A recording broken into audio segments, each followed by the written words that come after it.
Well, thank you. I'm going to be very brief, but it is a great pleasure to be here and to welcome you all to this Leverhulme lecture. I had the great pleasure of meeting Carolyn when she first arrived here in Leeds, and she's just told me this is the first sunny day she's been here. But I wanted to come for two reasons. One, I'm hugely interested in what she's got to say and was fascinated by our conversation. And secondly, I think it is right and proper that the university should recognise distinguished visiting scholars. These are people who essentially add lustre to university, but much more than that. They also bring experience and energy and real-world perspectives to the university, and none more so than Caroline. You can see on the slide in front of you that she's the director of Documented, but she is, of course, also one of the leading international authorities on contemporary art. So if this is a university that's interested in internationalization and impact, she scores pretty well on both counts. But we're also a university that's interested in interdisciplinarity. And I think the fascinating thing about her work is it crosses these boundaries. It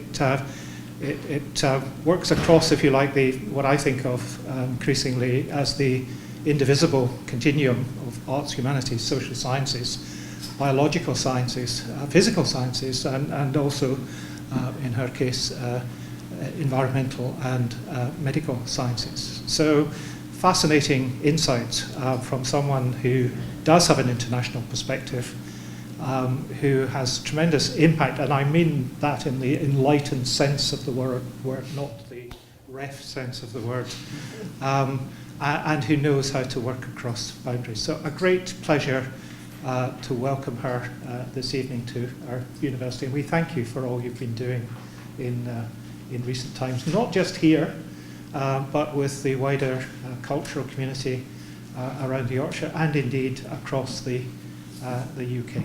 Thank you very much.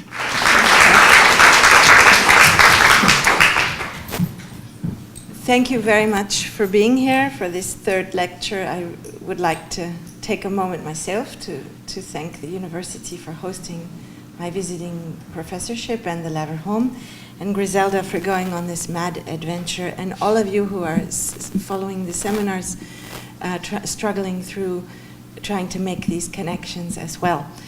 Today is not specifically going to be a talk about the relations between or the mutual engendering of the arts and the sciences, which was more the focus of the preceding two lectures. So I start with reminding you that etymologically, the Old English word witness meant an attestation of fact, an event from personal knowledge, and also one who so testifies. So the witness is he or she who has first-hand knowledge, we all know that, and also who tells or otherwise communicates it. While the word witness is rather experiential of the person, the word testimony is a more associated with a legal deposition of the witness and enters into the world of the juridical, of law, justice, and thus also of the enforcement of power in the state in that pursuit of justice. Not by chance, testimony, which is the juridical term, comes from the Latin, as do all the words that come into, most of the words that come into English language through the Norman conquest and power, such as value from valore as opposed to worth, and labor, labor, as opposed to the more generic and experiential word work. So we'll try to work through these words of witness and testimony as well today. The question of witnessing and the related yet more juridical term that we just mentioned, testimony, also, however, imply the practice of storytelling, yet a peculiar kind of storytelling whereby a certain adherence of the story to facts to first-hand embodied experience is presupposed. Yet certainly the efficacy of bearing witness is also bound by the witness's commitment to sincerity of speech. How is one a witness to events, and what or whom is a witness? How do forms of presence or absence manifest in a society of invisible puppeteers or sleeping and dormant witnesses that we'll come back to of our times? Being in one place and not in another in the digital age, and yet somehow presupposing a form of simultaneity or synchronicity. And how can art be a practice and craft through which to articulate this relation of here to a witness's there, and from one place to another?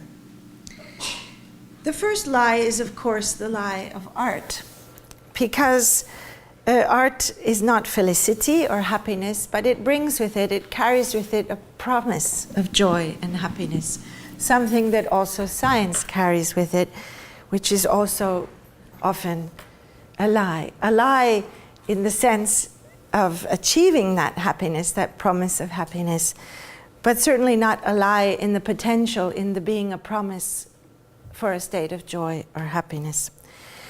Now, this lecture takes place after a series of talks on what I call worlding, which you know I intend as the co-emergence of worlds through meeting the universe halfway, as Karen Barad puts it, together with all the other non-human makers of the world, in forms of multi-species interaction and co-evolution, as Donna Haraway puts it. On researching around the difference between searching for something and researching as a practice of inquiry without knowing where one might end up, on mattering and why matter matters today, on composting as opposed to archiving, which we've discussed often as a form of cultural endosymbiotic coevolution, as opposed to archiving and putting things in different folders, where the decomposition and recomposition of materials that are continuous generates worlding, as opposed to the collection and separation of information in files and folders. And on the relation between these topics and time, and our potential being in the durational, fractured, messianic, and chirological time, as opposed to standardized chronological time, which determines the obligation of being on time, subjected to the control over time and the illusion of synchronization of time and spaces.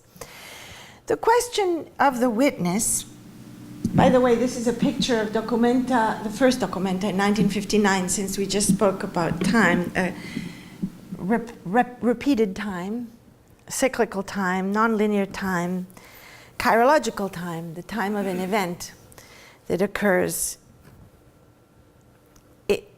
rather than the chronological time, is often the time of our seminars, the times that we're discussing. The question of the witness is related, in my view, to that of retreat, as well as, or of withdrawal. Again, retreat has a Latin etymology, retrahere, to pull back, and withdrawal is again coming from the Anglo-Saxon.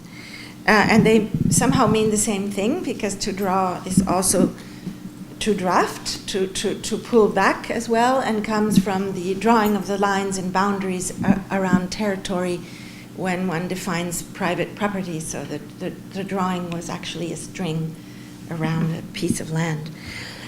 But the question of the witness being related to withdrawal from witnessing, actually, and from bearing witness, is itself related to the reconstitution of the free will, or possible reconstitution of forms of free will of gift giving, rather than the obligations of both debt, indebtedness, and monetary exchanges.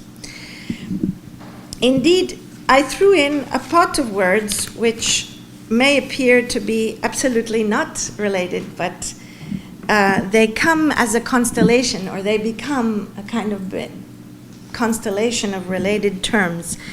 A witness, we think about the digital images that witness the invisible in science, the post-microscope era, which today is full-blown in the research done thanks to high-definition cameras of very small insects, for example, in evolutionary biology, or in general, how digital imaging has changed science, versus the experiment with the naked eye and the verification through witnessing of the traditional pre-microscope scientific period.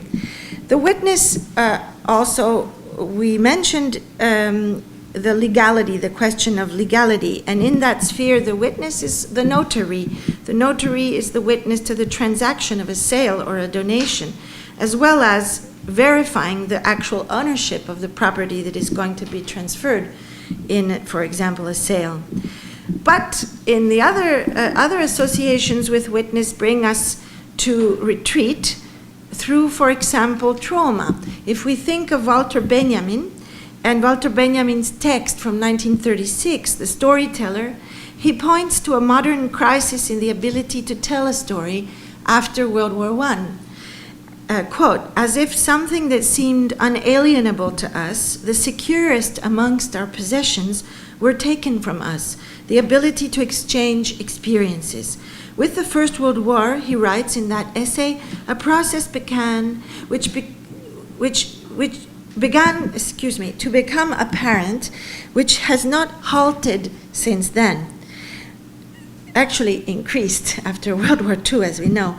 Was it not noticeable at the end of the war that men returned from the battlefield grown silent, not richer, but poorer in communicable experience? So it brought to a kind of stunned aphasia often, which is the witness unable to bear witness.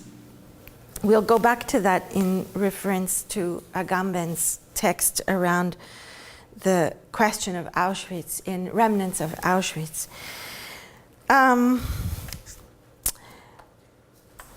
So the retreat, let's just see where we are with these slides. This is Arnold Bode, the founder of the Documenta, in front of the Fridericianum, which had been destroyed during World War II with the bombings, because as I mention every time I come, Kassel, where the Documenta was founded in the post-war period as an attempt through art and culture to contribute to the building of a civil society again after the collapse and the fascism of the years preceding that, and also the isolation of the intellectuals or extromission of the intellectuals during the fascist period. Kassel was a main area for building military armaments, and thus was a major target and was severely bombed during the war. But that's back to the inside of the White Cube at the time, the Fridericianum building.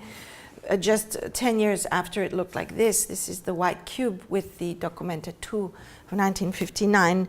Two visitors going by sculptures of Julio González, the first sculptor, well, the person, not the first, because I don't know who the first or the last is ever, but the sculptor that I know about, having done welding and taught welding to Picasso, and welding is very much related to forms of anti-production, anti-modern production at that time. In the imaginary system of the early 20s after World War I. So retreat, therefore connected to the question of the witness as form also of moral outrage or drawing the line, as we just mentioned, a form of refusal of communication in the burgeoning and emerging period of the society, not so much of spectacle, I would argue, as the society of communication, 20th century, where what is being communicated is communication itself. Retreat is a form of refusal of exchange, as it has become today. Now, if we think about exchange, and we see that Marcel Mauss wrote his famous text as an anthropologist around the same period as Benjamin is writing, he's analyzing the gift economy versus the modern exchange economy, and he looks at potlatch and other forms of non-monetary exchange and sees it as a basis of all social relations. And therefore, somehow, in its creation of what we could call a good debt, not what we would call the painful debt that Schumacher later, many years later, will analyze, and also Derrida in his text Donner le temps will see the debt as something somehow negative.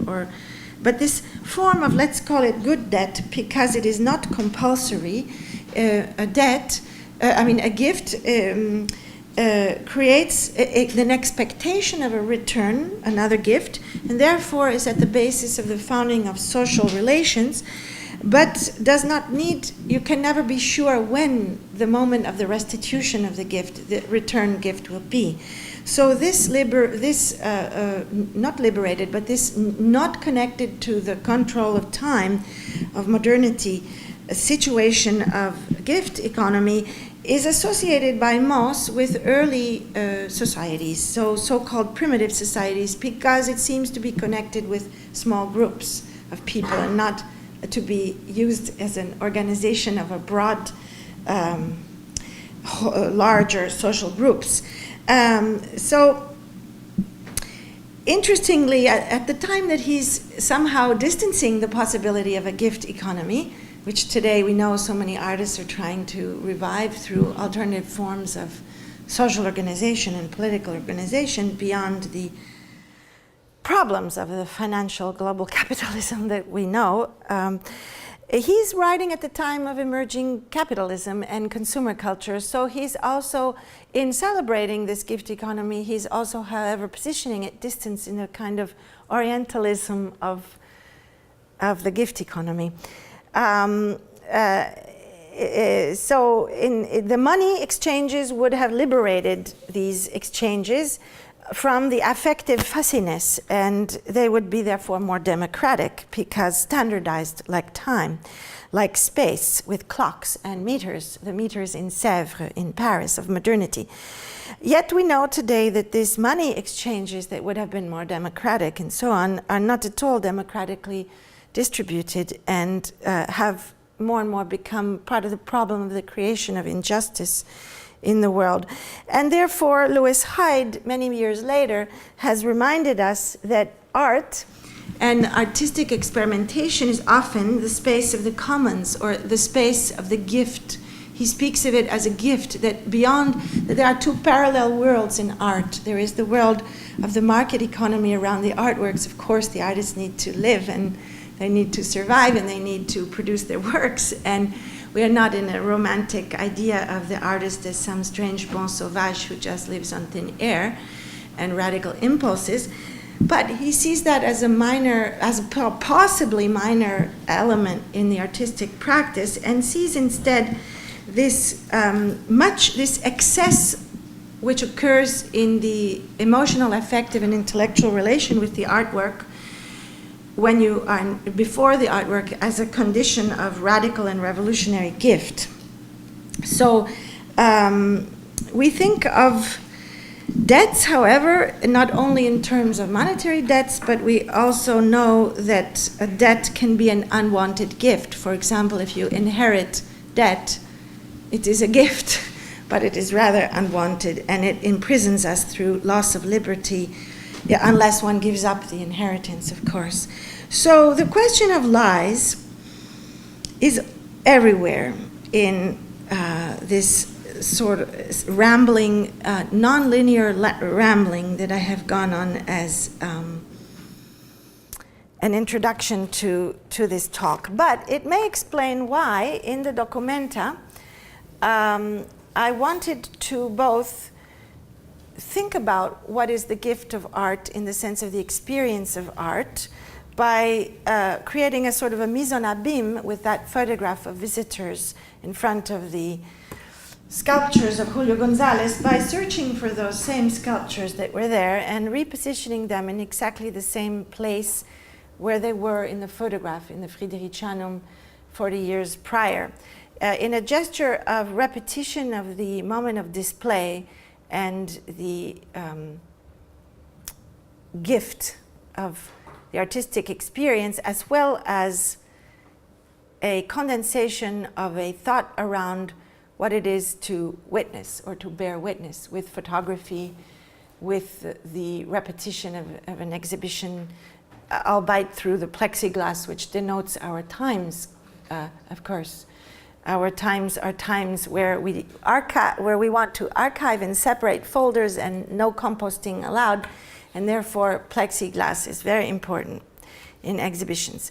And it runs behind the reason for wanting to exhibit in the Documenta these abstract blobs of glass, and some are metal, bronze, which are objects, material objects that bear witness to traumatic events, but they are not legal testimonials.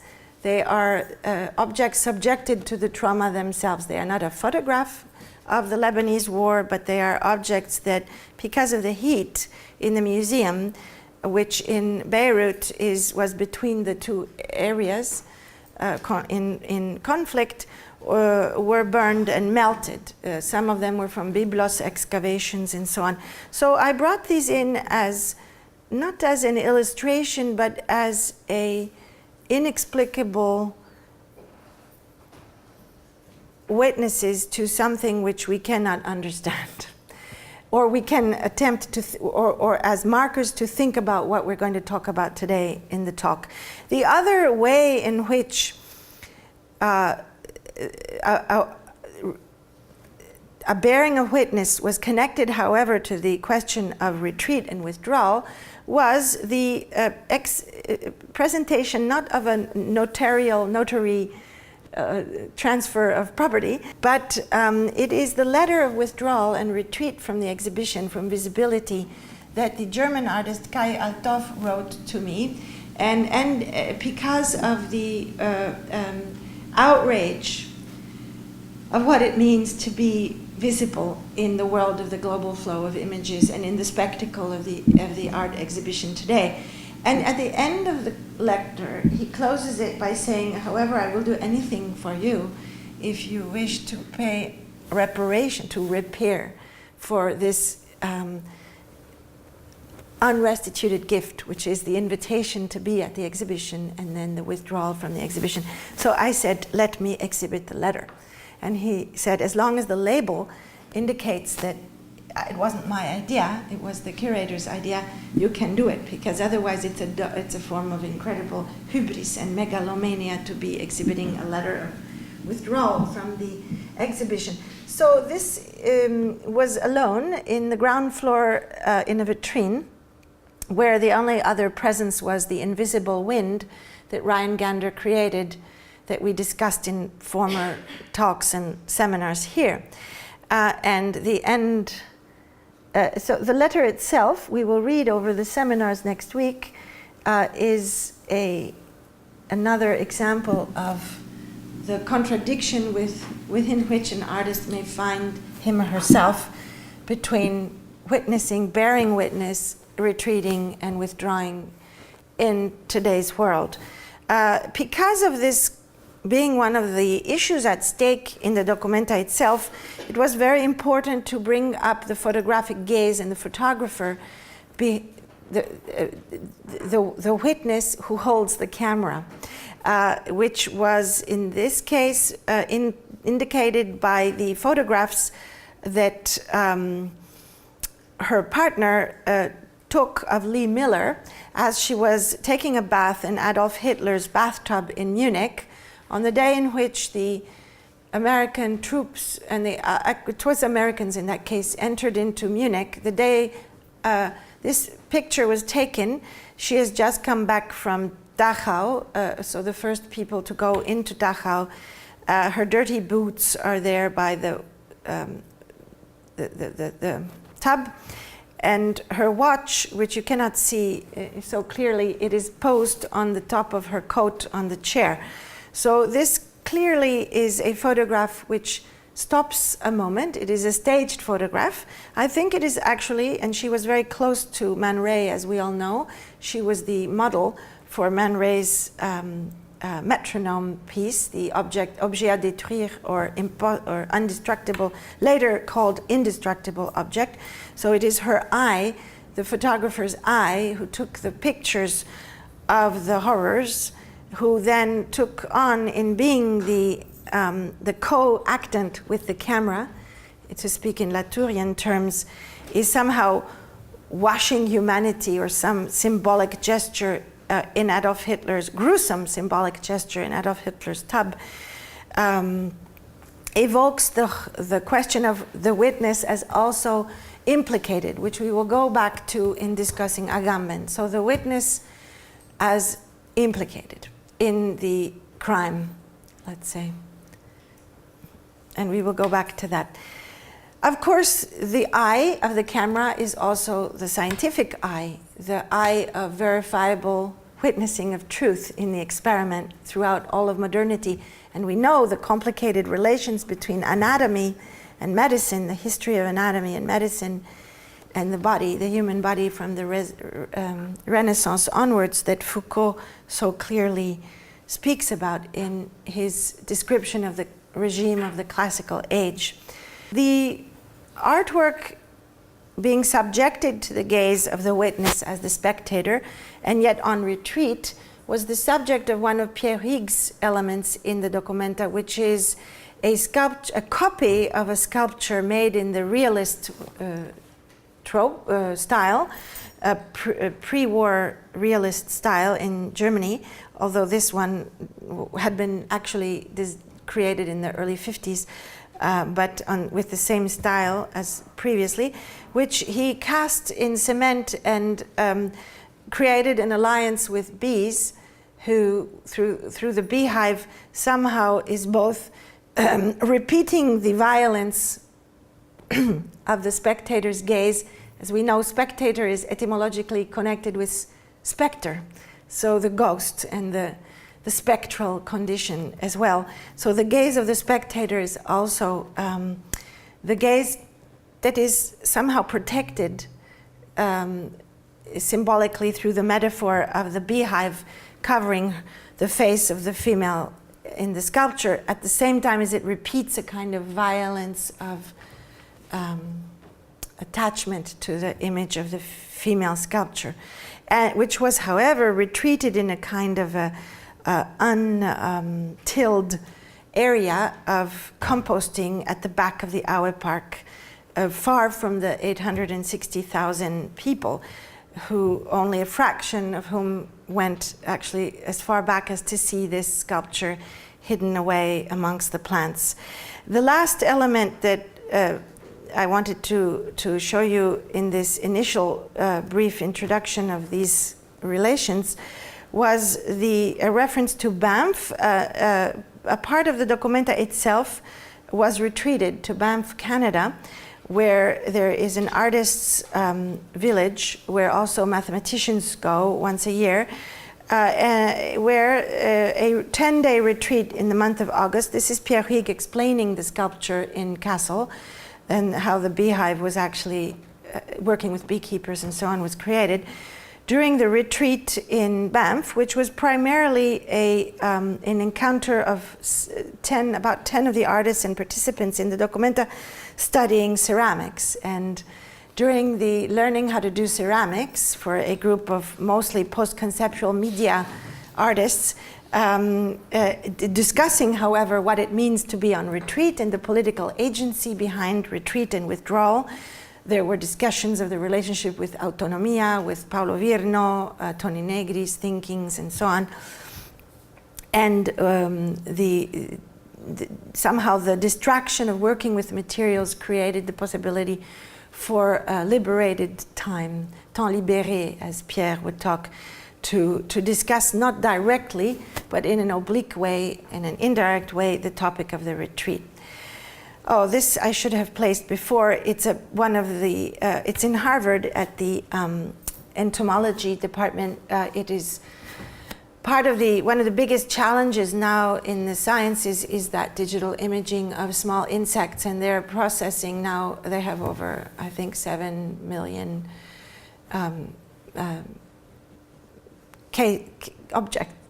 insects. And there is a huge work which is very useful in terms of the study of evolution to then have the possibility of comparing these different species of insects, same insects that were taken into Harvard's collections in the 1800s and then in the 1900s and in different periods. So this is introducing a return to, let's call it formal analysis in comparative analysis of forms, morphological science, again. Very interesting in terms of the relationship between science bringing in these images more and more and more into their research, and artists also withdrawing from the image at the same time. Something that we saw at the beginning of the 20th century with the reaction to photography and the rebirth of abstraction and so on. The image that you see here was drawn by the Viet Cong soldier and artist Truong Hue in 1972. At the Tran Ap Bac, which is a battle that in English is called Ap Bac Battle, during the Vietnam War, which in Vietnam they call the American War. It is small, barely 20 centimeters by 13 centimeters, and was made with ink on paper. It was brought to my attention by the artist from Ho Chi Minh City, formerly Saigon, Dinh Q Ly, who collected it as part of an archival and research project into the art of the Viet Cong embedded artists, which in turn formed the basis of a new documentary animation film made for Documenta 13. It comes to us from a past whose frames of recognizability were determined at the time by a colonialist perspective. And its repositioning today in our gaze serves also the function of raising the issue of the framing of the war, or of any war, of intervening to modify the delimitations of appearance itself, breaking out of the normative frames of recognition that make certain lives precarious and grievable while others remain invisible. And I'm referring, of course, to terms that Judith Butler uses in her book, Frames of War. The problem is not merely how to include more people within existing norms. It's not to include more images, more traumatized people, but to consider how existing norms allocate recognition differentially. What new norms are possible and how are they wrought? What might be done to allocate a more egalitarian set of conditions for recognizability? What might be done, in other words, to shift the very terms of recognizability in order to produce more radically democratic results? The frame that seeks to contain, convey, and determine what is seen, and sometimes for a stretch succeeds in doing precisely that, depends upon the conditions of reproducibility in order to succeed. And yet, this very reproducibility entails a constant breaking from context, a constant delimitation of new context, which means that the frame does not quite contain what it conveys, but breaks apart every time it seeks to give definitive organization to its content. In other words, the frame does not hold anything together in one place, but itself becomes a kind of perpetual breakage, subject to a temporal logic by which it moves from place to place. This leads us to a different way of understanding both the frame's efficacy and also its vulnerability to reversal. Witnessing, therefore, becomes the breaking out of, or could, I think we can argue, the breaking out of images from the frames over the events witnessed. When the image travels through time and place until it reaches, for example, this room. While the US soldiers and Western photojournalists had cameras during the Vietnam War, the Viet Cong artists had sketchbooks, and when not busy making posters of their daily business of a more direct imagery of propaganda, that was the reason there were embedded artists amongst the Viet Cong, they made personal sketches of the war as if note-taking and painting and drawing could carry and bear more of the stuff of what witnessing is made of than the cold mechanical eye of the camera, perhaps, or the written testimony. In this image, the artist is both witness to the arrival of American helicopters, death from the sky in the scene, and also doubled by the figure of the soldier hiding in the reeds, poised to shoot at the helicopters. The movement of air in curved horizontal marks creates a continuity of field with the tall reeds and pen marks below, so that no separation of land and sky is possible, and the helicopters also appear like flying insects or bugs in a world where the lively vegetal world of plants is the true protagonist and actor from the Viet Cong perspective, able to determine the success or failure of the war, which explains also the devastation by napalm of Vietnam's natural forests. I'm going to show you, if I can, the first minutes of a 20-minute, we cannot see it all, but the first 4 minutes of the 20-minute film that was made. Dinh Q. Lee is the son of boat people. So an artist who actually was trained in California and had to leave South Vietnam when he was a small child because his father was considered dangerous at the time of after the unification of Vietnam. So in many ways, his research and his collecting these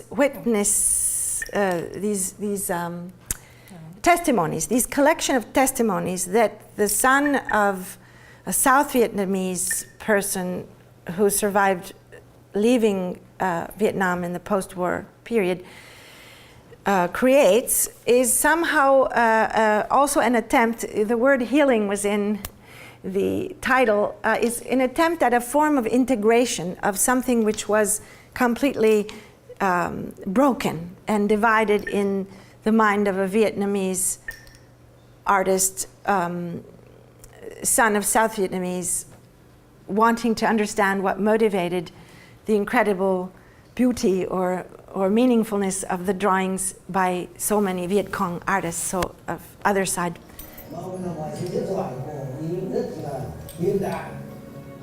He's speaking of Botticelli, and you see so these were interviews carried out just prior to the documenta. Cùng vẽ ngựa rất giỏi của Từ Bích Hồng. Bác Hồ tất cả những nhân vật nghệ thuật Bác Hồ không la lồng gì cả. Bác Hồ không la lồng. Picasso mất thì nhà nước ta có gửi điện chia buồn. Thì tôi biết là như thế là Picasso là một người đảng viên cộng sản và là bạn Hồ Chí Minh từ hồi những năm Bắc và năm Pháp. Là một thế như thế là Hồ Chí Minh biết vẽ rất đẹp. Ta xem một số tác phẩm Hồ Chí Minh tự vẽ vì là sách đã kích nó sách đẹp. Nó là con người rất tài hoa về làm thơ rồi hội họa. Ngay từ thời Bác Hồ đã rất là coi trọng nghệ thuật rồi. Các cụ biên bác đó, các lãnh tụ cái thời mà người ta cứ gọi là tứ trụ triều đình là Cụ Hồ, Cụ Trinh, Cụ Đặng, Cụ Nhạc, 4 cột trụ. Những cái cột trụ là những cái nhà văn hóa được. Bác Hồ cũng rất quan tâm đến nghệ thuật. Bác Hồ đã viết một cái thư, tôi không nhớ rõ là lúc nào, viết thư cho văn nghệ sĩ. Trong đó có một câu bác nói là văn nghệ sĩ cũng là chiến sĩ. Đảng ta chủ trương mà Bác Hồ hay là các đồng chí lãnh đạo cao nhất của đảng ta chủ trương là văn nghệ sĩ cũng là một chiến sĩ. Vũ khí của văn nghệ sĩ là ngòi bút, là bút vẽ, là màu sắc, là các thứ, là cây đàn, là giọng hát. Những người văn nghệ sĩ yêu nước thì phải là những người mà là chiến sĩ trên mặt trận tư tưởng và văn hóa. Tức là người ta cầm súng, người bộ đội thì cầm súng, người nông dân thì cấy gậy để ra Hà Nội, người công nhân thì rèn đúc vũ khí và làm ra các công cụ sinh hoạt, thì người họa sĩ phải là một chiến sĩ. I'm going to move it just a little bit further on. Về sau là đại tá quân đội và So, to a particular legendary figure. Đấy là anh ấy trực tiếp cầm súng ra chiến trường. Thế nhưng mà ra chiến trường ấy thì nó lại như thế này. Khi ra chiến trường ấy thì không phải là anh ấy chỉ biết bắn súng, nhưng mà khi bắn xong thì đến lúc mà thấy cái bọn địch mà nó đánh rơi máy quay phim, thế là anh cướp lên để anh quay. Thế anh quay anh nó mới bắn cho mình. Thế thì như thế tức là trong lúc cầm súng mà vẫn nghĩ đến nghệ thuật. Thì trong cái người nó xuất hiện ra một cái hay lý người. I'm sorry to interrupt something like that. Oops. It shouldn't be interrupted. It's about 20 minutes, but I'm happy to show the whole film. This was the little house in the park where we exhibited the collection of drawings that Dinh Q. Ly collected from all of the over 10 Viet Cong artists who are still alive that he interviewed and collected drawings from, and exhibited them together in this little house in the Aue Park in Kassel with the video that you just saw. So this would be an example of a research project by an artist to expand certain and to break certain frames of recognizability around the perspectives that we generally have, for example, of a situation like Vietnam. This is a wall with some of the drawings. Now, Agamben, I mentioned before that we'd go back to something. In his book, Remnants of Auschwitz, The Witness and the Archive, translated by the way, by Daniel Heller-Roazen, whom we've been reading in the seminars, writes, in the camp, one of the reasons that can drive a prisoner to survive is the idea of becoming a witness. Primo Levi, he speaks of the novelist Primo Levi from Torino. He says, the author of If This Is a Man, Se Questo è un Uomo, 1947, is a perfect example of the witness, someone who through his writings did not contribute to any judicial trials. He was not a testimony, but he bore witness. And he writes, Agamben writes, in Latin there are two words for witness. The first word, testis, from which our word testimony derives, etymologically signifies the person who, in a trial or lawsuit between two rival parties, is in the position of a third party, terstis. The second word, superstes, which has to do with survive, superstes designates a person who has lived through something, who is a survivor, who has experienced an event from beginning to end and can therefore bear witness to it. It is obvious that Levi is not a third party. He is a survivor, superstes, in every sense. But this also means that his testimony has nothing to do with the acquisition of facts for a trial. He is not neutral enough for this. He is not a testis. In the final analysis, it is not judgment that matters to him, let alone pardon. Quote, I never appear a judge, unquote. Quote, I do not have the authority to grant pardon. I am without authority, unquote. It seems, in fact, that the only thing that interests him is what makes judgment impossible. To Primo Levi, what interested him was the gray zone in which victims became somehow executioners and executioners became somehow victims. He looks at the so-called Musulman in the camps. It is about this above all that the survivors, writes Agamben, are in agreement. Quote, no group was more human than any other, unquote. These are some testimonies from survivors. Quote, "Victim and executioner are equally ignoble. The lesson of the camps is brotherhood in abjection." He's particularly focusing on the people in the camps that were helping in order to survive, to become superstiti. Now, I'm not exactly totally in agreement with Agamben, and just bear with me a moment before you fall into outrage. Not that a judgment cannot or must not be made. Primo Levi wrote, "If I had had Eichmann before me, I would have condemned him to death. If they have committed a crime, then they must pay." Or no, this is not Primo Levi, these are various statements from survivors. If they have committed a crime, then they must pay, unquote. The decisive point is simply that the two things not be blurred, that law not presume to exhaust the question.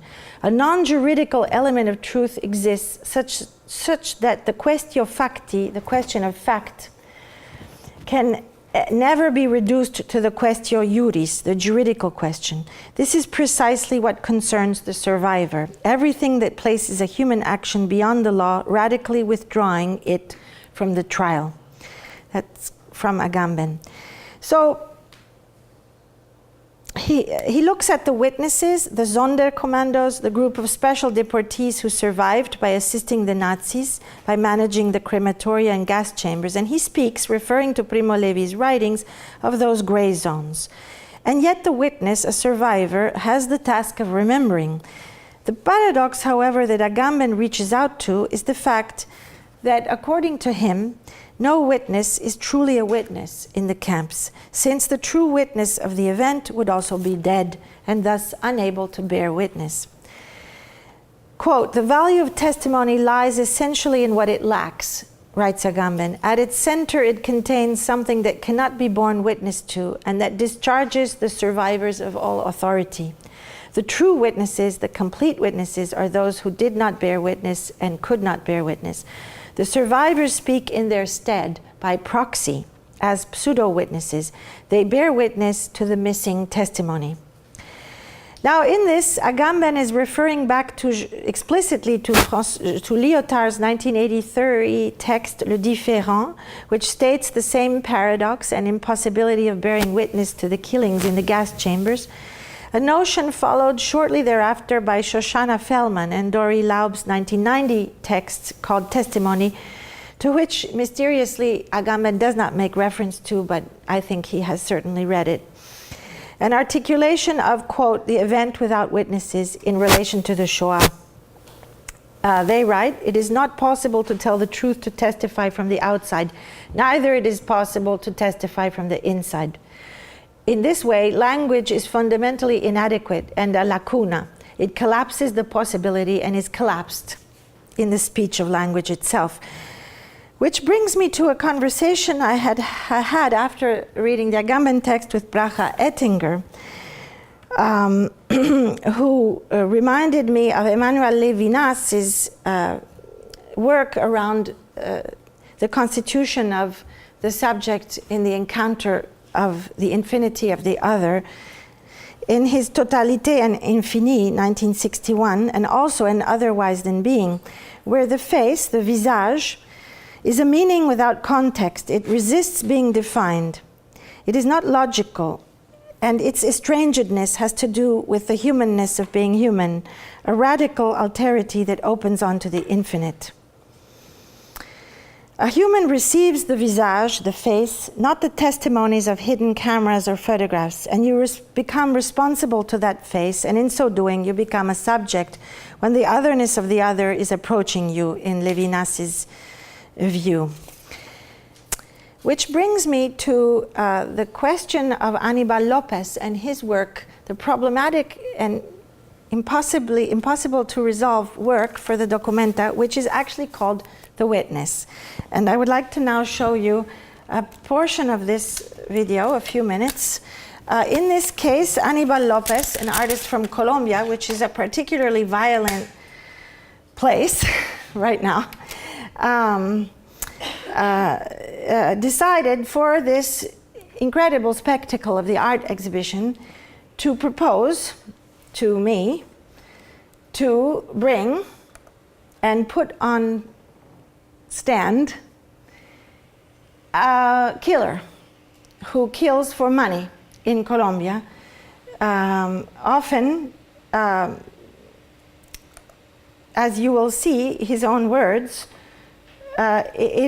through a strange idea of justice that he has, he's paying for his university where he studies law by killing people.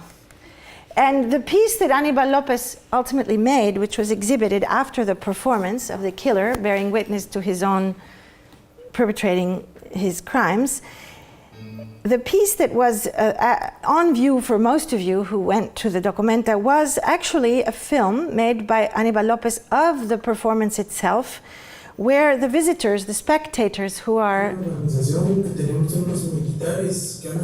watching become part of the piece, where what we were just discussing, the Agamben text, please consider that as you spectators of these images. Yo soy el primordial del grupo, yo soy el negociador, a mí me llaman los encargados, la gente que quiera matar a alguien, a mí me localizan, yo soy el que jala a las personas para poder ir a trabajar. Nosotros últimamente matamos a 6 en la zona 11 de Guatemala con un problema de drogas. Nos cancelaron buen dinero. Es lo más que hemos, en conjunto, es lo más que hemos matado. Tenemos otras muertes en lo que es la zona 11, Capitalina, es donde más hemos estado trabajando. Pues, nosotros pusimos un cargo. El Estado de Guatemala nos paga a nosotros para poder hacer limpieza social. Excuse me, Guatemala. Y yo me encargo de investigar y de matar a las personas, ¿no? Siempre llevo un compañero o unos dos. Hace un año mataron a una mi sobrina, me tocó matar a la gente que eran de la Mara Zapatucho, unos pandilleros. Eran 3, ellos se murieron en la funeraria. Ese es nuestro tipo de trabajo. Nosotros nos negociamos con la gente, miramos, investigamos primero, después damos el precio para poder cobrar lo que sea necesario, ¿verdad? Solicitamos también que la policía de Guatemala trabaje con nosotros. Nosotros le pedimos a ellos que nos limpien unos 20 minutos el territorio donde trabajamos. Nos ha tocado matar mujeres y niños del mismo trabajo, lo piden. Hace 20 días me pagaron 15,000 quetzales para poder matar a una señora que era una ladrona, pues. Se le había robado dinero a unas personas muy importantes en Guatemala que manejan bastante dinero. Me pagaron 15,000 quetzales para poder asesinar. Ese es nuestro trabajo, es investigar a la gente y matar. Slowly as it proceeds, the faces of the viewers go through the whole experience in a way of the Sonderkommando. And the questions of spectatorship, of even watching someone bearing witness, become stronger and stronger.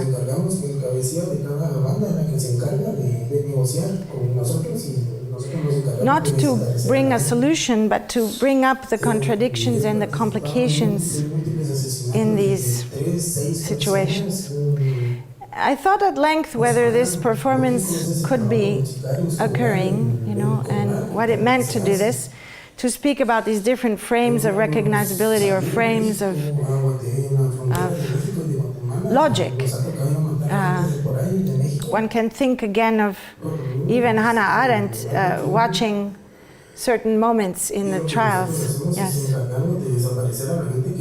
and the banality, so-called banality of evil. Anyway, okay, I can't show you the whole thing, obviously.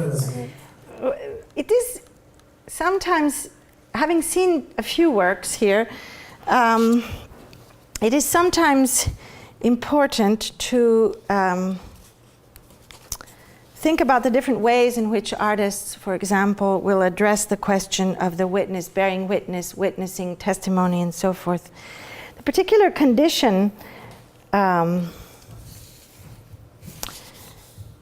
the witness that cannot ever bear witness, that Agamben writes about, is not the entirety of the experience of witnessing, in my view. If one gives birth to a child, for example, one has both experienced this giving birth to a child and can also tell of this experience through the translation of that experience. So, oddly enough, I would suggest that Agamben's reading of this impossibility of ever bearing witness is a phallocentric vision. And the distinction between the Latin Greek on the one hand and the Germanic origin of the words we use, the terstis and the superstes, the testifier and the witness, opens the word witness to the possibility of what Bracha Ettinger calls a non-phallocentric theory of the witness. Substantially, she coins the term witness, according to which being before or in front of an event is not a detached experience, can never be the detached third eye. There is no terstis of the Greek. There is no juridical terstis, but is rather, that's not Bracha, that's me interjecting, but is rather referred to the fragile condition of the pre-birth and post-birth matrixial relations between the not yet mother and the not yet child, through her psychoanalytic perspective. A perspective that articulates, quote, transsubjectivity with compassion and witnessing, forms of compassionate tenderness, unquote, where subjectivity is not the moment the I becomes aware that he or she witnesses an event or another and does not kill the other, as Levinas says, but rather, from the outside, but rather an experience of, quote, the space opened at the heart of the borderline between the I and the non-I, quote, a fragilizing encounter event, unquote, which reconnects the knot between love and trauma through, quote, witnessing that reactivates compassion and primary compassion. These are paintings by Bracha that we can discuss in the seminar, perhaps in relation to this border zone of the image, of the visage. So what I'd like to just summarize quickly, because we've run out of time, is to put some order into all of this. Because we've been rambling. I don't believe in lists, and you know that. But we could say that there are different approaches that we can see through the works of the different artists in the documenta. And I see that there are cases of unintentional witnesses. An artist is an unintentional witness of events. Someone, a third person who was randomly present at the scene of a crime, for example. And this third party is most common in the case of juridical situations. But an unintentional witness can be, for example, the case of the Viet Cong artists who are embedded in the war, and can be an artist dealing with the witness of a form of trauma, a cut, a chasm in life. Somehow, we will skip, of course, the story of the unintentional witness that Freud speaks about when he speaks about the primal scene. Surely the child who enters in the parents' bedroom is an unintentional witness par excellence, as was Charlotte Solomon, who certainly bore witness both to the personal narratives that were themselves testimonies of the stories of the suicides in her family, as well as against the historical backdrop of the rise of Nazi fascism in Germany. And the question of lies and sincerity comes up in Salomon's work in the references to the technologies of communication, the telephone, the triad here between the young woman, the mature woman, and Daberlorn character, with this breach of truth, which is the red line cut in many spots that only the technological indirect witnessing allows or increases. Another form of, I'm just going to run through them quickly. That was the room where they were exhibited. Another form of witness is, however, the intentional witness, the artistic project as an intentional witnessing of something. And that's the position that Din Cully is in when he goes to meet the Viet Cong artists and collects their works and creates the installation in the little house. But it is also the position of the Lebanese artist Walid Rad, who created an installation which was research-based as well, called Scratching on Things I Could Disavow, about many of the problems relating to the development of Arab contemporary art today in the Gulf area, and the investments and the lies that are behind so much of the building of the large museums in Abu Dhabi and so on, and the impact that that has on a certain shrinking, literal shrinking. He also made miniatures of his works. You see his works are all shrunk there. He put a retrospective of his whole oeuvre in there with those small little video projectors as well.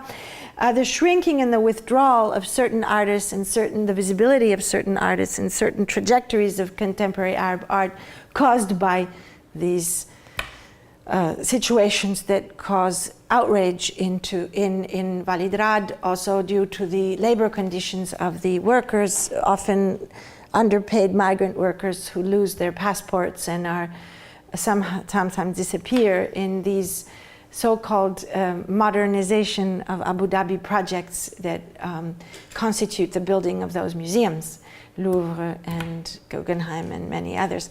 Not intentionally wanted by those museums. In fact, there's lots of discussions between the Guggenheim and the parties in Abu Dhabi to create positive working conditions for laborers. But nonetheless, the reality of that situation causing outrage and causing Walid Rad to create an installation as an intentional witness. When I told him this, he said to me, maybe intentional, but actually reluctant, because it would be wonderful that I would not need to do this. Another example of intentional witness is Francis Alice. When Francis Alice, a Mexican artist, creates his tornado videos by simply taking himself, his body, into the heart, running towards a tornado, and then filming from inside the tornado.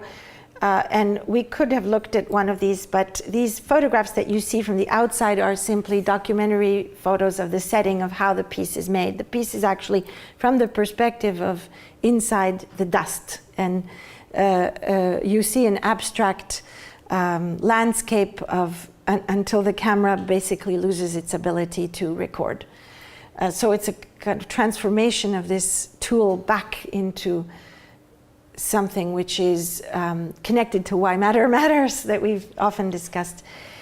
And Francis Alice came to Afghanistan and participated in the Documenta section there that we organized in Kabul. He, following that experience, he went back as an embedded artist. So here we have an intentional witness, a contemporary artist, rather radical in the West, noted for that, who decides to become an embedded artist with I think the British or the US forces, ultimately spending time, as you can see, this is Francis Alice filming one of the Afghan soldiers who are allied with the Americans who are there, taking apart and putting together his rifle. Then, not as an embedded artist, he also, on the right-hand side, you see he was with Taliban and did the same exercise of having them take apart and put together a rifle through other connections that he had made in Afghanistan prior to being an embedded artist with the forces. And the piece, which is called Doing and Undoing, is not finished yet. So you are hearing about an artwork which is going to be presented in a few months. And it is artwork on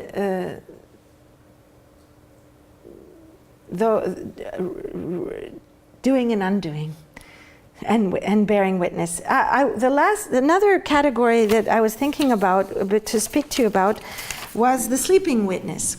The sleeping witness is, of course, the technology, all of the satellites and all of our cell phones that together with programs like Instagram, kids especially use to be in a state of constant photography of life as it occurs, almost a Borgesian absurdity of being able to record every instant of life as it occurs in order to create an archive through which in the future we may recreate testimony of our own lives. Google Glasses and so on, My Life bits and so on, as they're developing technologically now. And this sleeping witness brings me to speak about Henri Sala's work in the Documenta in the Fridericianum, where the collection of historical instruments is located, where the telescopes are. He also found a painting, which is this painting from the 1700s, that is, as you can see, in a Renaissance perspective, for everything except for the clock, because the clock needed to work. And at the time this painting was painted, there was no way to make a clock in perspective that would work. And so Henri Sala, thinking about the sleeping witness, the control over time of the 24/7 society, decided to, let's call it, restore this work, or make it better. And he decided to create, at the place where the black dot is located, the actual museum is the vertical building with the red that you see on the other side of the Baroque park. And as you can see, the whole park is really an optical device, designed as a kind of giant optical device. At the position of the black dot, he positioned his sleeping witness, which was deformed, which is a play on the control over time of our time. Power is the control over time, of course, the fastest computer for investing and so on. And this is what you saw through the telescope, and you may have thought that it was simply because of a distortion, a kind of perspectival gaze on this actually round clock. But if you walked to the position, you saw this, which was a distorted clock, a kind of homage almost to Salvador Dali. To do this, he was in collaboration with the craftsmen, the master clock workers who still take care of the clocks in the Historical Museum, as well as with quantum physicist Anton Zellinger from Vienna, who was one of my advisors. Because at first Henri Sala wanted to simply make a clock he wanted it mechanical and not digital, because it's too easy to do digital. He thought he would have 12 speeds, or at least 6 speeds, because you need the arrow to go faster between 12 and 1, and slower between 2 and 3, obviously, otherwise the time won't be kept properly. But then with Anton, there was this idea, that a typical scientist idea. He said, well, if you distort the outside, all you have to do is distort the inside.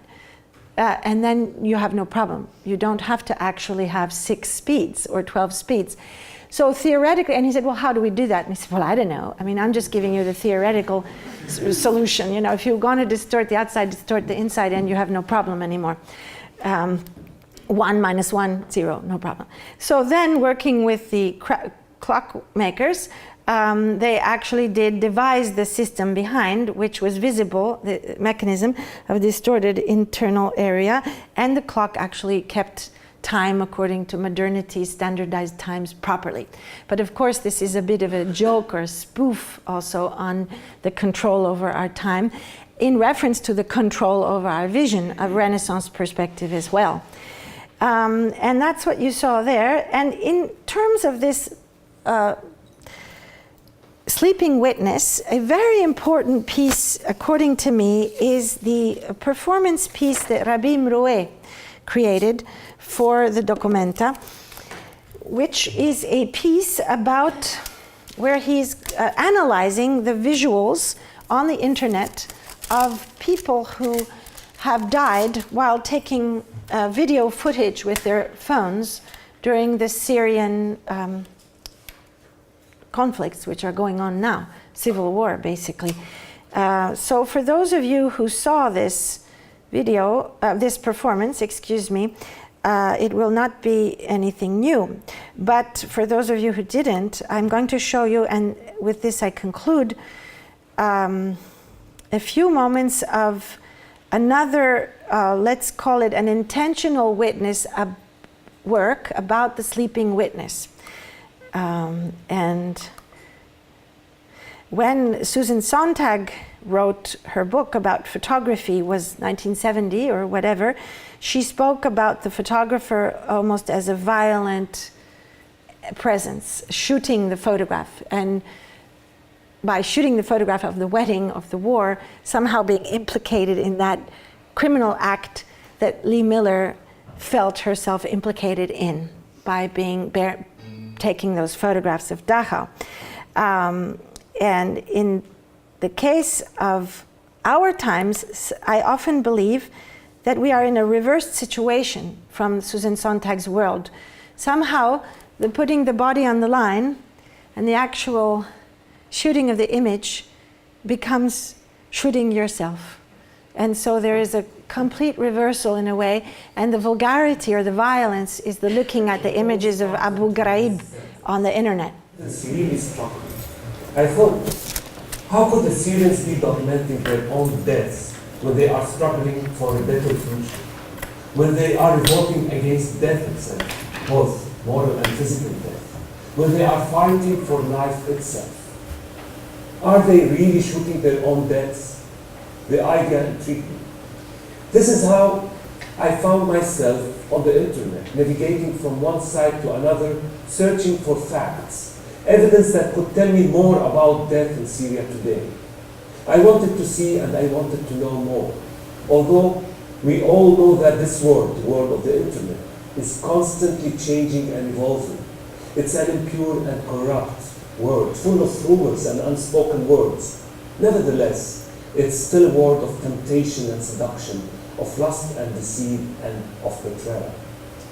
In this world, I found a lot of material. But what struck me was a very special video. I gave it this title, Double Shooting.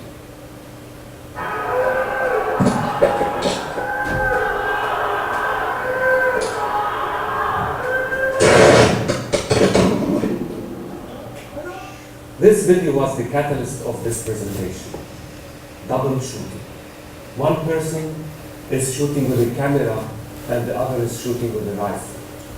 One shoots for his life and the life of his citizens, and the other shoots for his life and the life of his regime. How can we read this video? The duration of the video is 1 minute and 23 seconds. The shot is taken from one of the upper floors of the building in a residential neighborhood. It's clear that the Syrian cameraman is filming from the window or balcony of an apartment. He is standing inside the apartment, holding his mobile phone in his hand and filming what's happening outside. The film starts with the sound of a gun being shot, followed by a series of images of rooftops, balconies, walls, windows, and different buildings. The unseen cameraman makes a fast-paced introduction. الأمن يضرب على الإخوان المواطنين في حي طريق الشام كان الشام 1/7/2011 بدون أي سبب لا تظاهر ولا أي شيء. Suddenly, the eye spots a sniper hiding in the street, lurking behind the wall of the building with the right hand holding. The eye loses the sniper. It tries to spot him again. It hovers left and right, up and down, nothing, nothing, nothing. And then there he is, in the street, still there, standing and holding his rifle. The image is shaking, as if the viewer's eye cannot believe what it's seeing. Suddenly, the sniper sees the eye watching him. An instant, the eyes of the two men meet. Eye contact. Then, without the slightest hesitation, the sniper lifts his gun and aims at the eye. He shoots and hits his target. The eye falls to the ground, turned upwards towards the ceiling of the room. The voice of the cameraman who was hit is heard saying, I am wounded, I am wounded, I am wounded. Then nothing. Complete silence. The image stops.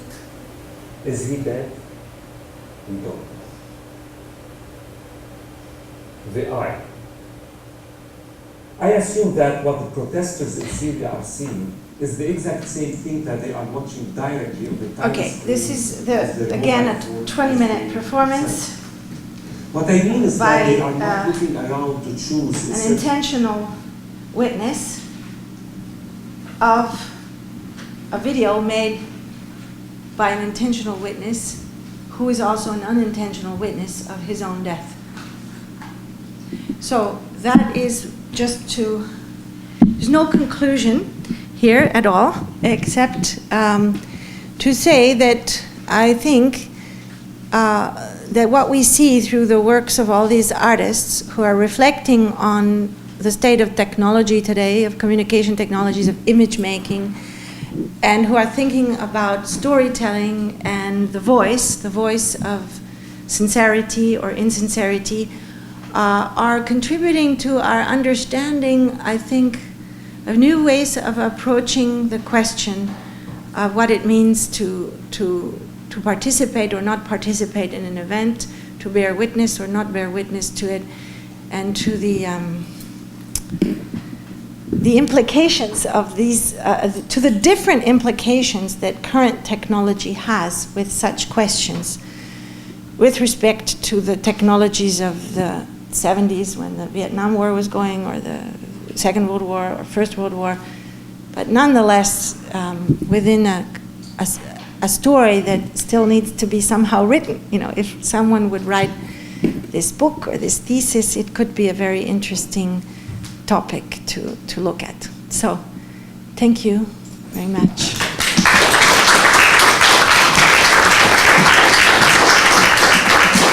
We have about half an hour or so for some discussion. If there are any questions, obviously people only wanted to clarify, draw on any of the different elements that you have gone through in terms of this very interesting combination of the Latin, I mean, both the linguistic aspect of it, to give us the sense of almost different imaginative worlds contained within the words, but also specifically the ways in which you've introduced the artists, who are sort of actually, in some sense, that is being changed now, the addition of the artist to the witness in these different ways. I was, thank you very much, Carolyn. I was very confused by the hut containing the drawings from the Viet Cong artists, the sketchbooks, and the film.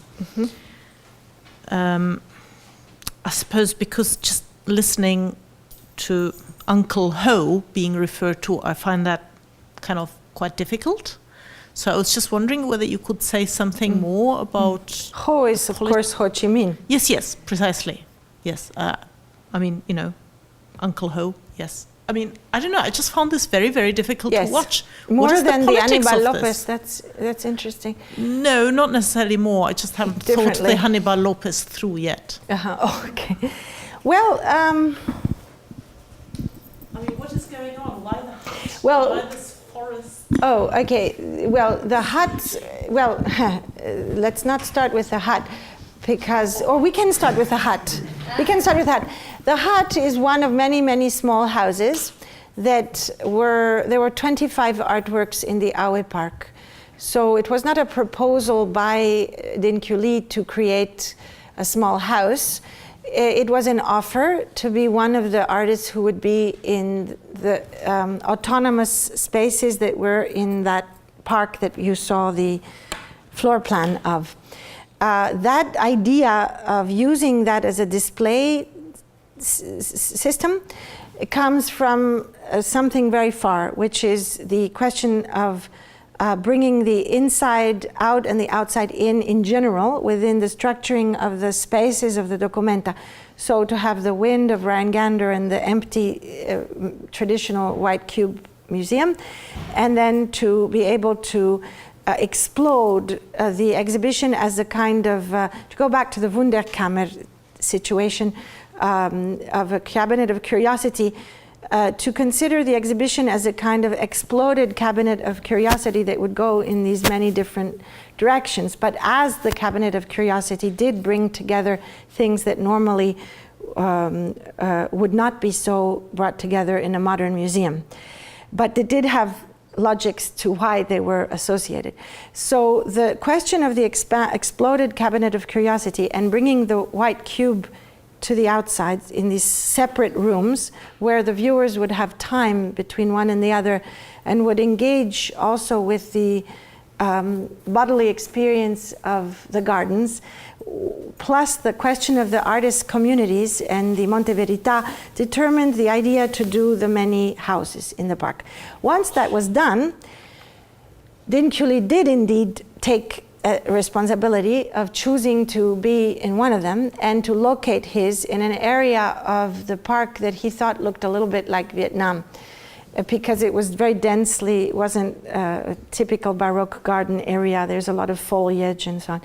So there is a sense for him of somehow a kind of slippage of the experience of being in a forest where the question of, as we saw in looking at that drawing, the question of vegetation and the alliance between vegetation and the Viet Cong had much to do with success or failure of their war tactics, as we know. That was to create this layer for the viewer that would create a situation of not detachment of the viewer's body from what the viewer is looking at, but a kind of sense of embodied spectatorship, to use a term that Laura Marx uses when she speaks of film and the potential, the potentials there are in film for also forms of embodied spectatorship. Now, that explains why the hut and why the garden. Now, to hone in on, I think, what your question is, and you brought up at the beginning, Uncle Ho. Well, that's what that has to do with the question of the frames of recognizability, who is grievable and who is not, what is the dominant narrative around certain stories. And even though we of course know of certain, of course we know the atrocities of this and the atrocities of that, however, it was only, for example, after my trip to Vietnam with Dinculi, because I never work too detached from the reality of the artworks that are being made. So I wanted to visit some of these Viet Cong artists with Dinculi, and we did go to Hanoi, and I visited 6 or 7 of the 10 of them and spoke at length with 2 or 3 of the ones that you saw. What really struck me was that they felt the American war was a national war of liberation, of decolonization. There was almost no communist rhetoric in what they told me, and I then, I understood it in a very different way. I mean, Vietnam had been occupied and colonized by the French and so on and so forth, and this war of Indochine for them, on a singular personal level, their life, their being in that forest at that time, had to do with a war of liberation. There was very little discussion of questions concerning communism versus liberalism and so on. So that was already a very striking fact for me, and it was a shift in the frame of recognizability of how I would see the Vietnam War as more a war of consumer, Western democracies and their liberalisms against communist dictatorships in Southeast Asia. So that was one aspect. The other aspect of this, the piece is called Belief and Light, and one of the most important aspects for Dinculi, and I think for a sensitive viewer, is trying to come to terms with people's beliefs and belief systems, and the fact that there is since an incredible possibility of different truths. I mean, it's just a question of there are many truths. And Dinculi, sees it he's not exactly, I mean, if you see the whole thing, but even in just the part you see, he attempts to be a rather detached witness of a completely different belief from the one that was his father's, let's say. His father and his mother's, who had to leave Vietnam, as I mentioned. And so this coming to terms with the possibility of another truth and another belief of Ho being called Uncle Ho by these people, and actually Ho Chi Minh did find art extremely important in his war effort, as we know. And he also did exhibitions and collected and published these drawings. But when you went through these drawings, the more, the drawings were never drawings of violence. They were drawings of women cleaning their guns and washing clothes, soldiers taking baths along the river. So, and because this is the notebooks that are not the public art of these embedded artists, these are the private notebooks, like the private notebooks of Francis Alice, in a way, it must bring us to question a lot. I mean, it brings us to a contradiction around the singular lives of people and the view from the outside, whether it's Platoon or whether it's Heart of Dark. What is the Heart of Darkness? Conrad's film turned into film, Apocalypse Now, So to see it from the daily life, the quotidian daily life of Charlie was quite interesting. The other thing is the style of those. I mean, I find very interesting that they are actually, that the drawings are done with a very impressionistic or expressionistic style, is partly due to the education the artists had in Hanoi, but partly it is, I think, something about the politics of form. There's something about the politics of form that they are never in a form of closure, as their official drawings, the ones for the posters and so on, will be in a very clear-cut, contoured, almost neoclassical style. And so I do think that there's something that has to do with some idea of freedom in the sketches and in the way the sketches are made, in the way that the human figures are often intertwined with the leaves and the foliage and just made of these open lines. So that doesn't answer your question maybe, but it tells you, I mean, I have a very, as a child I was at the Vietnam War demonstrations with my mother. I was 6 years old outside the Pentagon when I was living in Washington, D.C., and she was part of Women's Strike for Peace, and we had protesters sleeping on the floor in our living room. And I remember as a child walking over the bodies of these people because I never knew who was, this is the storyteller witnessing, bearing witness.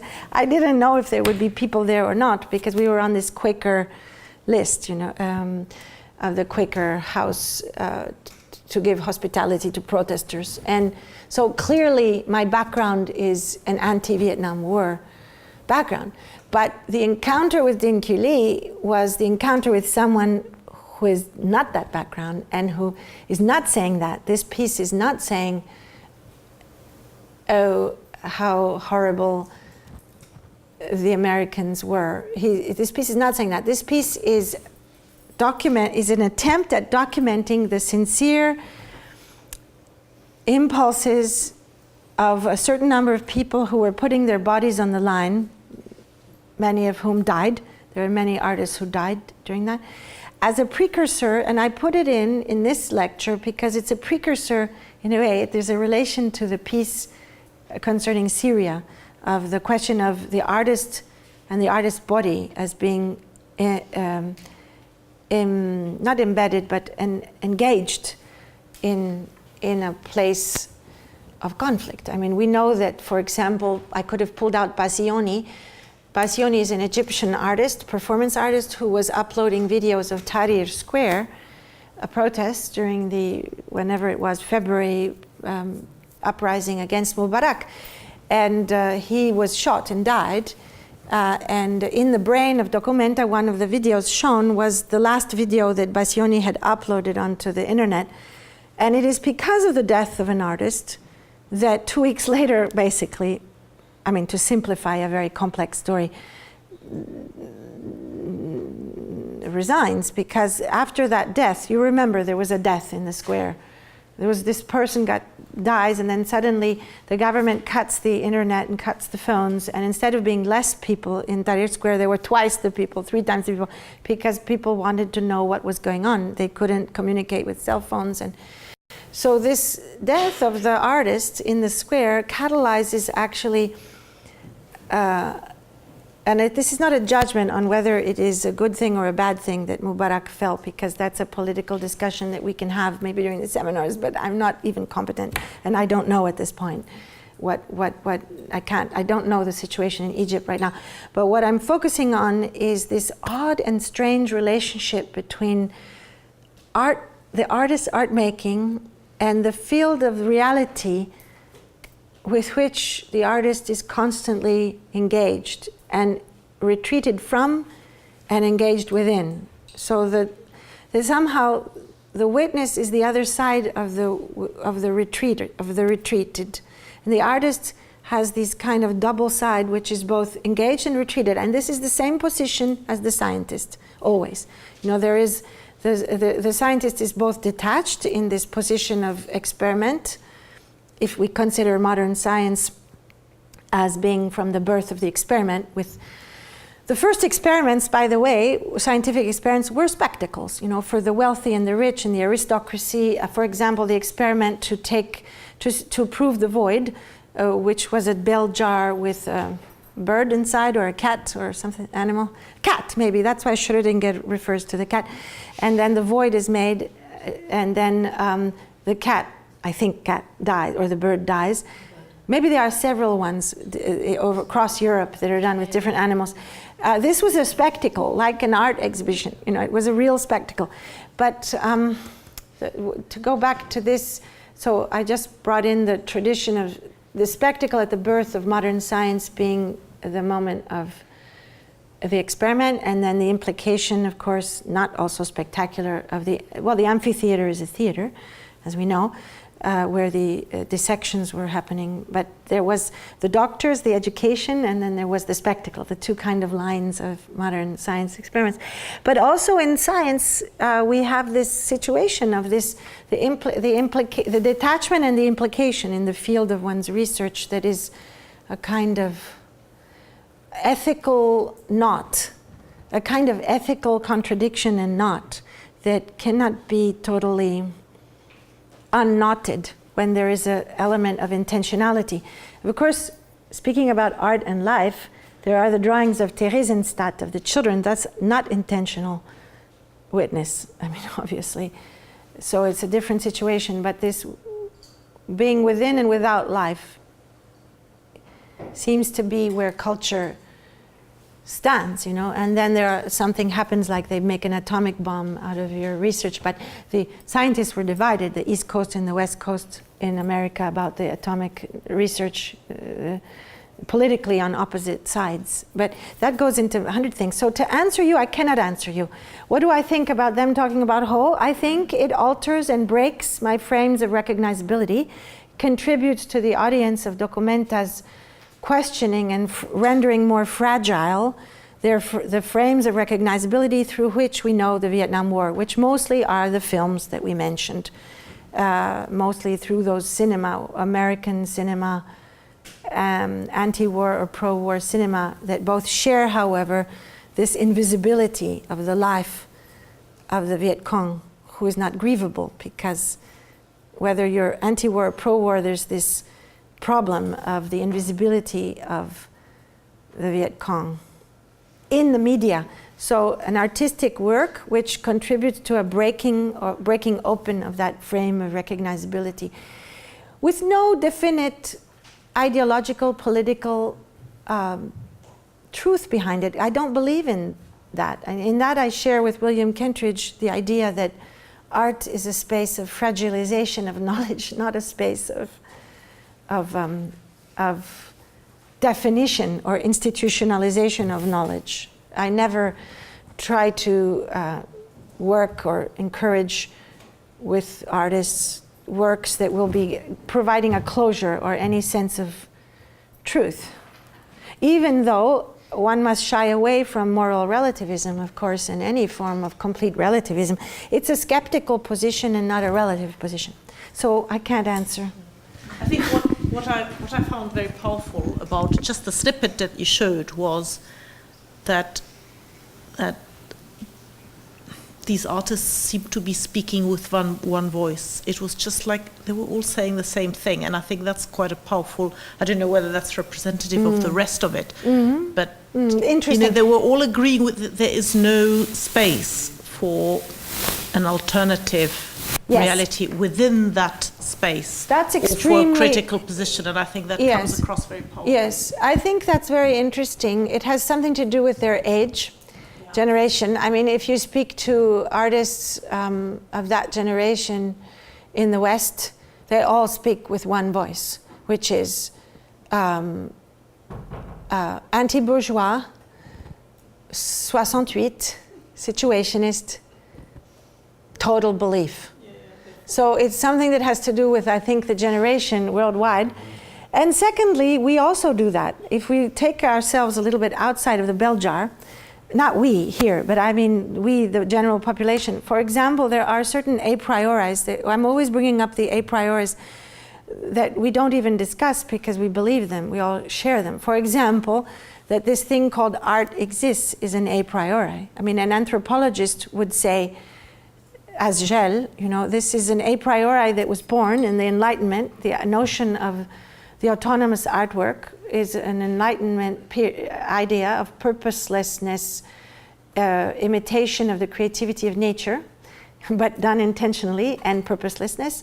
And somehow we still live within this a priori, all of us, and even rereading the history of the past, except for medieval art, indeed, experts or people who are studying other civilizations and other, they may look at it differently, but certainly artists will look back at a cave painting and still somehow look at it as a precursor of a modern idea of art, which it was not in the head of the person who was drawing in the cave. So we have a priori. Another a priori that people never question is the idea of economy, that the economy is the religion of the late 20th century and early 21st century, is being more and more suggested by people like Chaviro and so on.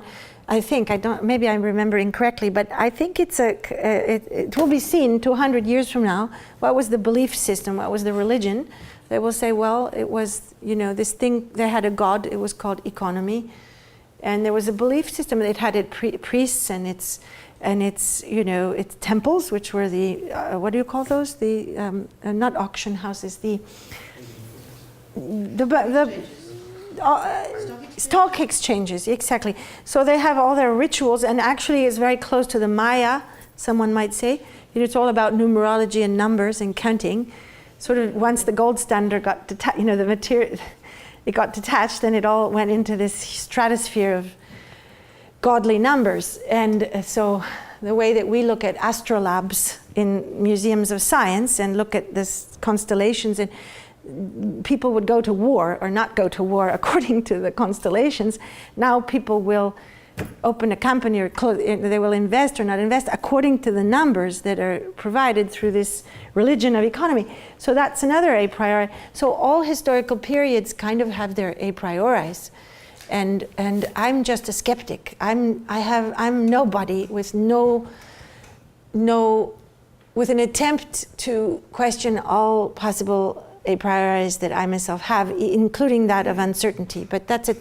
We know this story. It's an old Derridian problem.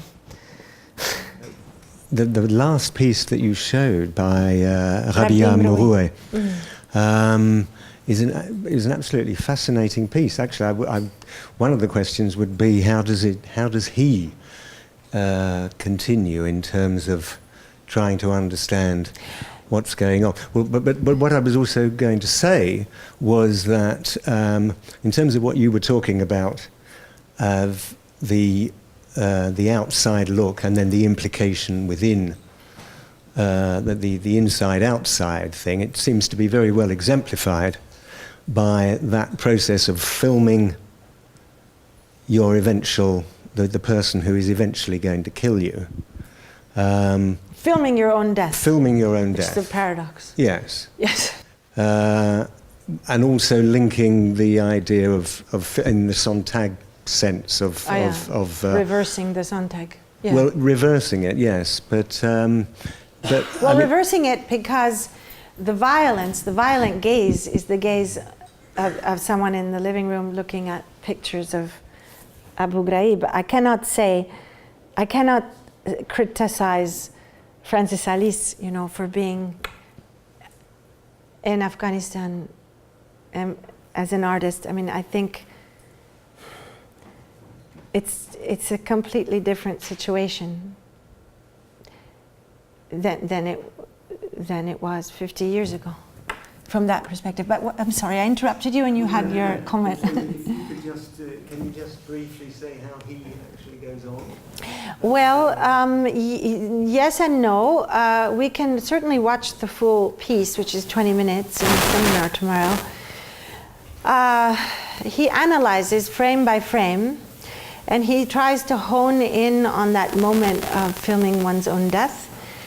And he tries to visualize the face. So to go back to the visage and the question of the other, the encounter with the visage of the other. If Levinas says, you encounter the visage of the other who tells you, do not kill me. And in that moment that you do not kill the other, the ethical subject is constituted in that stopping yourself from that, and that realizing that the other is asking you from the infinite to not kill him or her. Somehow, Rabi, I don't think knowing Levinas' text, but he starts to focus in on this visage of the other. But of course, this other, from the perspective of the camera gaze, is the one with the gun, not the cell phone gaze of the camera that we see the film of. So this other is paradoxically not someone who is asking to not be killed, but is actually in a state of assassinating the subject. So the question is, what does that tell us about individuation and subjectification? Well, somehow it's closer a little bit to the idea of the subject being subjectus, subjected to. The Althusser view of the subject is he or she who is called by the policeman and turns and says, who, me? Oh my God, are you looking for me? So this incredible sense of somehow guilt and being subjectus. Jectus is to be thrown. So to be thrown under, sub. So you are thrown under the power of the other, and then you become a subject. So somehow I would read the piece between all of these different aspects, philosophical aspects, but what it really ends with, so there's this incredible attempt at reading the testimony, reading the image, right? The digital image. This is also a parody of the fascination and trust we put in digital images. For example, in science, as I mentioned, there is this, I've had long conversations with entomologists about this, they are able to see such details that the naked eye cannot see. So it's similar to how biologists were talking when they could first see in, microscopes, things. But this faith in the digital archiving is also, it bears fruit, and it also brings a loss, which is why I brought the apples drawings of Corbigny and Agnew into the documenta.